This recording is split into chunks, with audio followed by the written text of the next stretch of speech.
యేసు ప్రభు దేవుని కుమారుడైనా అసలు దేవుళ్ళు ఎంతమంది?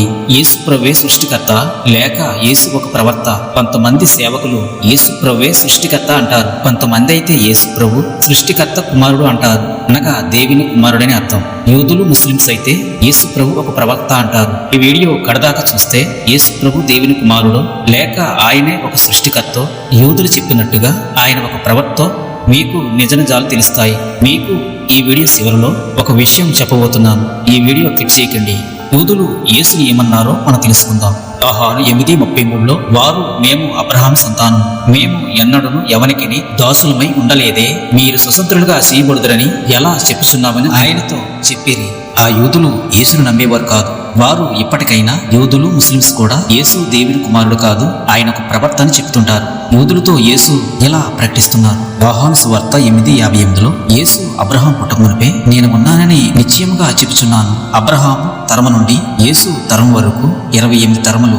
అబ్రహాం పుట్టుకకు యేసు పుట్టుకకు అసలు సంబంధమే ఉండదు, కానీ యేసు నేనున్నానని చెప్తున్నాడు. అసలు యేసు ఎప్పుడున్నాడో మనం తెలుసుకుంటే ఏపీసీలకు 1:6లో మనము తన ఎదుట పరిశుద్ధులమును నిర్దోషులమునై ఉండవలనని జగత్పునాది వేయబడక మునిపే ప్రేమ చేత ఆయన క్రీస్తులో మనల్ని ఏర్పరచుకునేను. జగత్పునాది వేయబడక మునిపే అనగా ఈ సృష్టిలో ఏదియూ లేనప్పుడు, ఈ భూమి సూర్య చంద్ర నక్షత్రములు ఏది కూడా రవ్వంతానే లేనప్పుడు ఆయన తండ్రితోనే ఉన్నాడు. సామెతలు 8:22లో మనకు కనిపిస్తుంది. పూర్వ కాలమందు తన సృష్టి ఆరంభమున తన కార్యములో ప్రధానమైన దానిగా యెహోవా నన్ను కలుగజేశాను. అనాది కాలం మొదలుకొని మొదటి నుండి భూమి ఉత్పత్తి అయిన కాలమునకు పూర్వము నేను నియమింపబడితిని. జల ప్రవాహం లేనప్పుడు, నీటితో నిండిన ఓడలు లేనప్పుడు నేను పుట్టి తిని. పర్వతములు స్థాపింపబడక మునుపు, కొండలు పుట్టక మునుపు, భూమి దాని మైదానమును ఆయన చెయ్యక మునుపు, నేలమట్టిని రవ్వత్తైనయు సృష్టింపక మునుపు నేను పుట్టి తిని. ఆయన ఆకాశ విశాలమును స్థిరపరిచినప్పుడు, జలధారలను ఆయన బిగించినప్పుడు, జలములు తమ సరిహద్దులు మేరకుండానట్లు ఆయన సముద్రమునకు పొలిమేరలను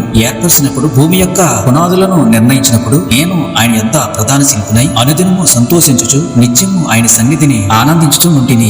ఆయన కలగజేసిన పరలోకమును బట్టి సంతోషించుచు నరులను చూసి ఆనందించుచు ఉంటిని. ఈ ప్రవచనం మనకేం చెప్తుందంటే, ఈ జగత్పునాది తండ్రి వేయిచుండగా ఆయన పక్కనే ఉన్నానని చెప్తున్నారు. యేసు అబ్రహాం పుట్టక మునుపు కాదు, ఈ సృష్టి పునాది వేయబట్ట మునిపే ఆయన అనాదిలో ఆయన తండ్రి యొద్ద ఉన్నారు. సృష్టికర్త యేసు ఒక్కరేనా? వారిద్దరు ఒక్కరు కాదు, వారు వేరువేరుగా ఉన్నా గాని వారిద్దరు ఒక్కరై ఉన్నారు. తండ్రి వేరు, కుమారుడు వేరు, కానీ తండ్రి కుమారులు ఏకమై ఉన్నారు. యోహాను సువార్త 14:10 తండ్రి యందు నేనను నా యందు తండ్రి ఉన్నామని నీవు నమ్ముటో లేదా? నేను మీతో చెప్పుచున్న మాటలు నా ఎంతట నేను చెప్పుటో లేదు. తండ్రి నా యందు నివసించుచు తన క్రియలు చేయుచున్నాడు. తండ్రి యందు నేనును నా యందు తండ్రియు ఉన్నామని నీవు నమ్మటం లేదా? మత్తయి 3:17లో మరియు ఇదిగో ఈయనే నా ప్రియ కుమారుడు, ఈయన యందు నేను ఆనందించున్నాను, నేను ఆనందించునని ఒక శబ్దము ఆకాశము నుండి వచ్చెను. తండ్రి అయిన దేవాది దేవుడు యేసు ప్రభువారిని నా ప్రియ కుమారుడు అంటున్నారు. తండ్రి కుమారుడు ఒక్కరు కాదు గాని వారు వేరువేరుగున్నా గాని తండ్రి కుమారులు ఏకమై ఉన్నారు. మీకు అర్థమయ్యేలా ఒక మాట చెప్తున్నాను.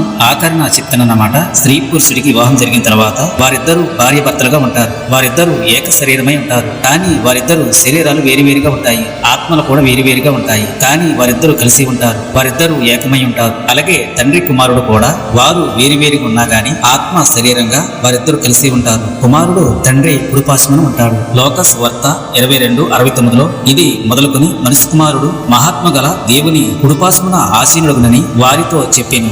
ఈ వీడియోలో మనం తెలుసుకున్నది, తండ్రి కుమారుడు ఒక్కరు కాదు. యేసు దేవుని కుమారుడు కాదంటారు, కానీ యేసు దేవుని కుమారుడే. తండ్రి యొక్క ప్రణాళిక ప్రకారంగా ఆయన ఈ లోకానికి వచ్చాడు. మళ్ళీ